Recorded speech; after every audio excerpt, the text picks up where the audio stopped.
Islam agama kita ini adalah agama yang sempurna. Tidak ada agama di sisi Allah kecuali Islam. Allah katakan dalam Al-Quran, A'udzubillahi minasyaitonirrajim, Inna ad-dina indallahil Islam. Agama di sisi Allah hanya Islam.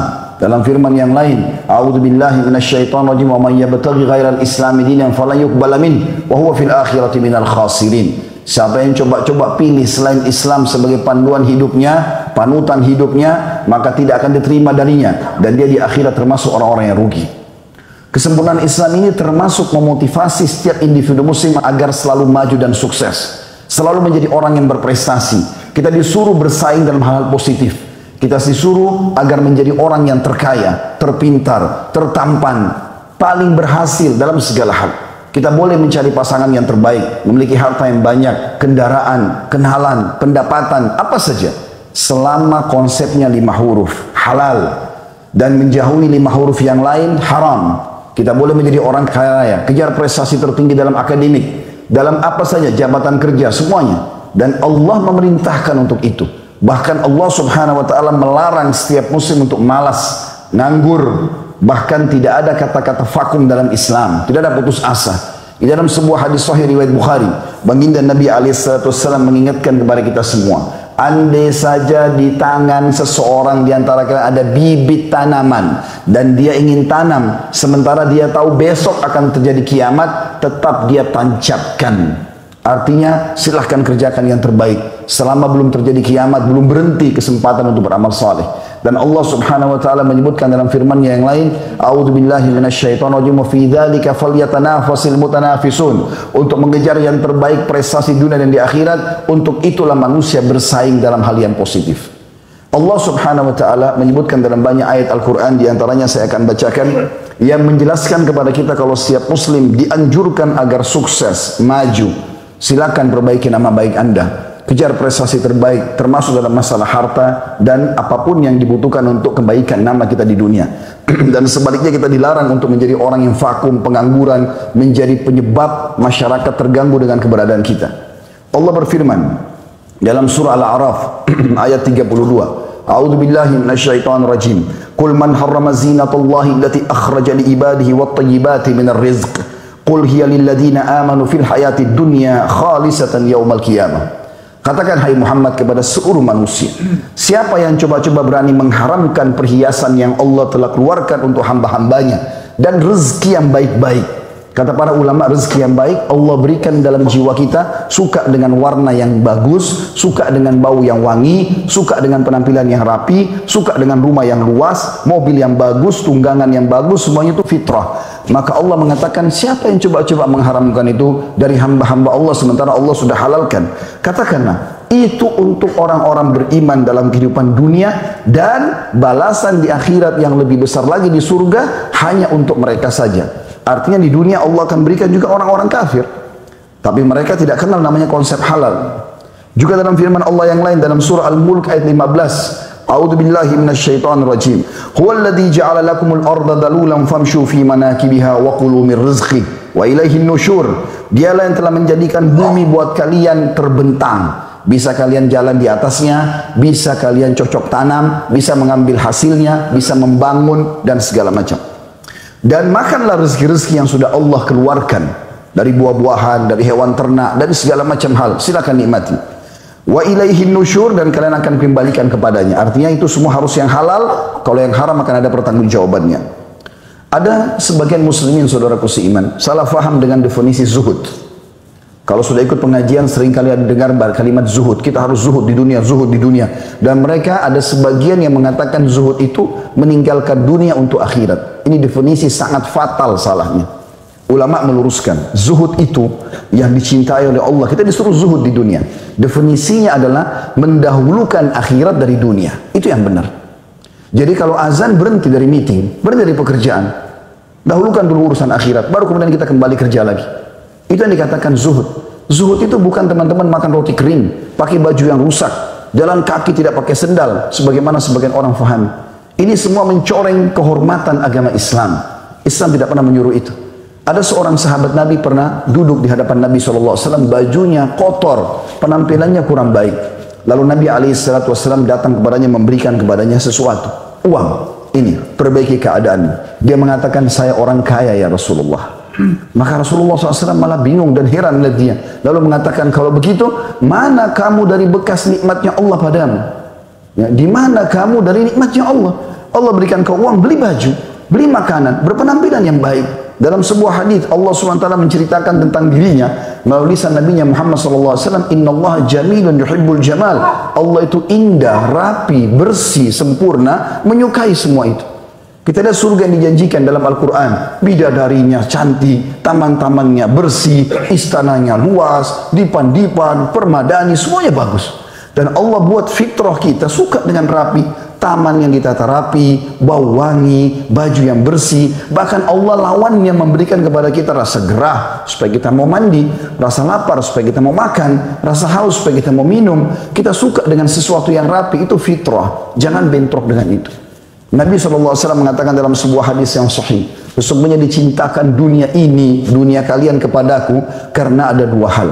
Karena ada wanita yang dicintai, ada istri, ada ibu, ada anak, ada saudari yang dilindungi dan dicintai, dan ada wangi-wangian, bau wangi. Bahkan Nabi SAW suka dengan wangian. Kata Nabi SAW, siapa yang hari Jumat mandi dengan mandi yang bersih, menggunakan wangi-wangian terbaiknya di rumah, baju terbaiknya, menyisir rambutnya dengan rapi, lalu dia ke masjid, dia dengarkan khutbah tanpa memisahkan dua orang yang sedang duduk, lalu dia sholat Jumat, maka dibersihkan dosa-dosanya yang telah lalu. Pembersihan dosa berhubungan dengan kebersihan badan, kebersihan dan kerapian. Teman-teman sekalian, Allah Subhanahu wa Ta'ala memerintahkan kita dalam Islam untuk selalu bergerak, ya, berusaha, ikhtiar, dan Allah Subhanahu wa Ta'ala akan memberikan petunjuk bagi orang yang bergerak. Dalam Al-Quran Allah Subhanahu wa Ta'ala berfirman, a'udzubillahi minasyaitonirrajim, walladzina jahadu fina lanahdiyannahum subulana. Orang-orang yang berusaha untuk menjangkau jalan-jalan kami, menerapkan syariat kami, menerapkan apa yang kami perintahkan atau mencari yang kami halalkan, maka kami akan berikan petunjuk kepada mereka. Baginda Nabi SAW dalam hadis Bukhari juga memotivasi setiap muslim agar bergerak, ya, mencari sesuatu yang terbaik buat dia dan menjauhkan dirinya dari hal-hal yang bisa menghinakan dirinya. Kata Nabi SAW, tidak ada sesuatu yang lebih mulia, lebih meninggikan derajat, lebih besar pahala di sisi Allah dan lebih baik di mata manusia dibandingkan seseorang makan dari hasil kerjanya sendiri, tidak mengemis. Dan ketahuilah, Nabi Allah Daud alaihissalam, Allah tinggikan derajatnya justru karena makan dari hasil tangannya sendiri. Juga dalam riwayat Imam Muslim, Nabi SAW mengatakan, ketahuilah semuanya Nabi Allah Zakaria adalah dulu tukang kayu, ahli membuat kayu dan menguasai bidangnya. Juga disebutkan bahwasanya Nabi Muhammad SAW berdagang. Beliau mulai dari umur 21 tahun, beliau sudah masuk ke perdagangan sampai diutusnya menjadi Nabi. Maka ini semua teman-teman menunjukkan bagaimana Nabi SAW bergerak.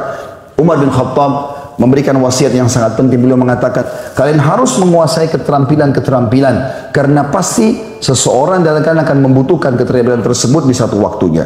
Juga Aisyah berkata radhiyallahu anha, ketahuilah bahwasanya Abu Bakar ayahku adalah orang yang paling, ya, sukses dalam bisnis sampai dia menjadi atau memegang kancah politik atau memegang pemerintahan, barulah dia tinggalkan. Luqman al-Hakim yang disebutkan dalam Al-Quran, surah Luqman, ini seorang saleh dulu di zaman sebelum kita. Dia mewasiatkan kepada anaknya, dinukil dalam sebuah riwayat sahih, dia mengatakan, ya bunai, wahai anakku, selalulah bekerja cari pendapatan yang halal. Prestasi tertinggimu di dunia kejar. Fa innahu maftakara ahadun illa asabathu ihda thalathu khisal. Tidak ada orang yang meninggalkan mencari rezeki halal ini, mengejar prestasi dunia terbaiknya dengan cara yang benar, kecuali kalau orang tinggalkan, kecuali akan tertimpa tiga hal yang buruk. Yang pertama, rikkatun fidinih, lemah agamanya.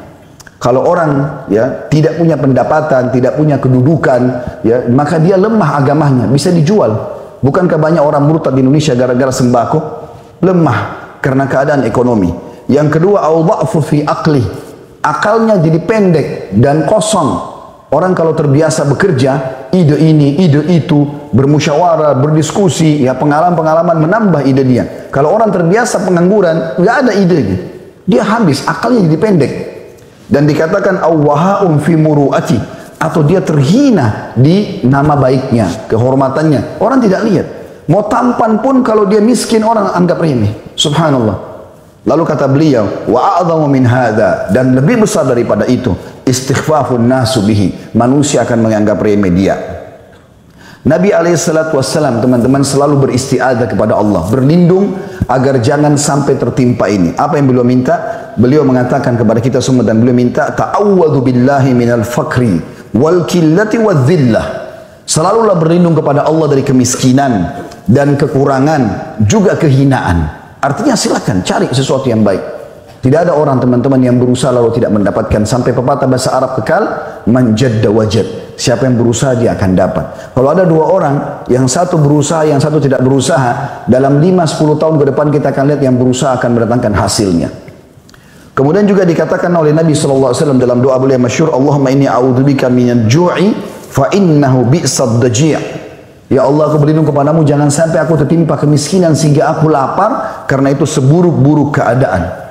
Juga Nabi berdoa dalam hadisnya, Allahumma inni a'udzubika minal ajzi wal kasal. Ya Allah, aku berlindung kepadamu dari sifat vakum dan juga malas. Wal jubni wal bukhul, juga dari sifat jubun. Jubun itu pengecut, tidak mau membela hak-haknya dia. Dan juga bukhul, pelit, kikir. Wa ghalabati daini wa qahri rijal, dan terlilit dengan utang dan jangan sampai aku dikuasai oleh orang-orang. Artinya kena terlilit utang, akhirnya kita dikejar-kejar oleh orang lain. Ini termasuk doa Nabi SAW. Kata Umar bin Khattab mengingatkan kepada kita semua. Kadang-kadang kata Umar, aku melihat ada orang, aku kagum dengan ketampanannya. Bajunya kelihatan bersih, penampilannya. Tapi ketahuilah, andai saja aku bertanya kepada orang lain dan dikatakan bahwasanya dia tidak punya pekerjaan atau pengangguran, maka jatuhlah dia dari mataku.